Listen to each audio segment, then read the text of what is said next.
Okay.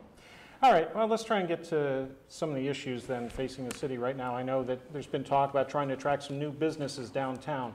What ideas do you have for making downtown more attractive to the business community, and what types of businesses would you like to see? And I guess we're starting with Mrs. Garrity this time. All right, I think at one of the meetings, it was earlier in the summer, we had talked about our master plan and what we would like to see at the end of the town where the old library was at, and our Jenkins Center, which the city owns that building. And we had some people come in and present some ideas.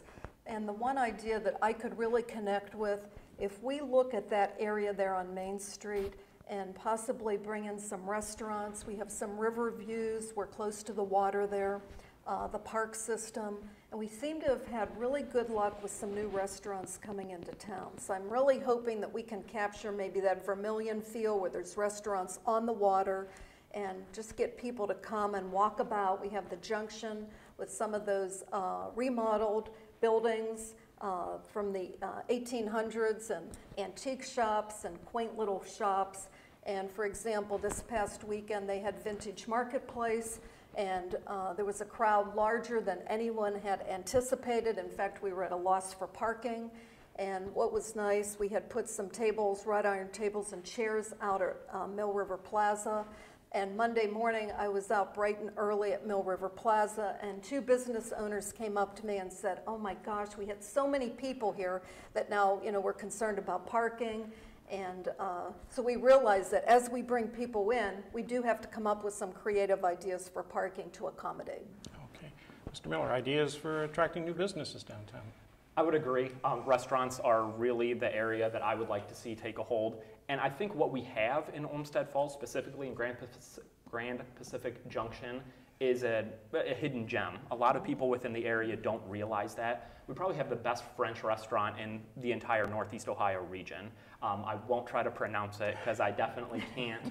But also my favorite restaurant is Taqueria Junction. I have a 1.5-year-old daughter, and she's always wanting to go to Falls Ice Cream. I think that's really a reason and something that we need to coalesce around as far as economic development, and that'll help bring some new, younger residents within the community as well. For me personally, when my wife and I were looking for houses, as I mentioned earlier, we're Olmsted Falls residents by choice. We moved here specifically because we liked the area. My wife has great fond memories going to Clementine's with her mother. Those restaurants are really the key to, I think, what we can do. Okay. And Mr. Bloomquist. The Grand Pacific Junction was back in the early 90s, 1992, 1993, when a real estate person, Mr. Clint Williams, made himself available of grants through the county to go ahead and purchase some of those central downtown properties and get those rehabilitated. It's developed and it's gotten more of a gravitas over the years. That momentum continues to increase. And I think one of the things that we need to do is, besides focusing on the downtown area, fortunately it's fairly saturated. There are some vacancies down there.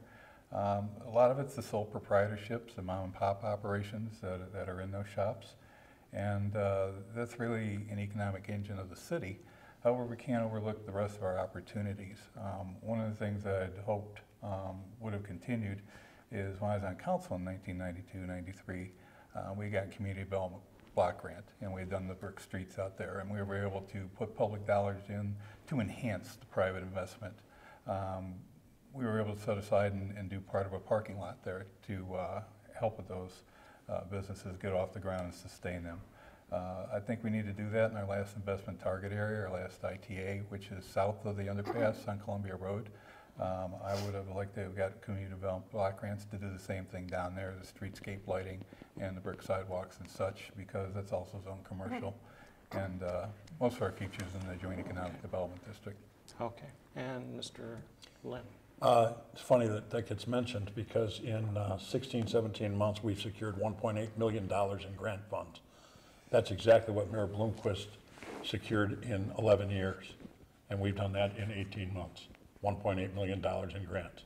We have hired a city engineering firm who is second to none at securing grant money. We've changed the profile of what was our economic development director under Mayor Bloomquist's administration to now our business development manager. She meets weekly with almost 90% of our businesses, along with Mayor Donegan. And Mayor Donegan refers to our businesses as our investors, and we treat them as our investors now. We've tried to soften the process of making changes to businesses, expanding their businesses. We've opened restaurants recently that have utilized spots that haven't been used in years. Like I say, we're about 17 months, 18 months into this, this administration now. We're moving forward. Once again, if it wasn't for the obstructiveness, we would be moving forward at lightning speed. But we've had some problems with a lot of obstruction, and we're working through it. That's our jobs. That's what we do. We want to keep the community healthy. You're talking about obstruction on council? Correct. Okay. Absolutely. It's just, it's unfortunate. That's the best word I can put on it. It's unfortunate. And you know me, I've tried hard, and I'm going to continue to try hard. Okay. And let's see, does anybody want a 60-second follow-up? I think we got through everybody. Does anybody want a 60-second follow-up? Okay. I would just respond when Mr. Bloomquist mentioned 1992, 1993. That was 22 years ago.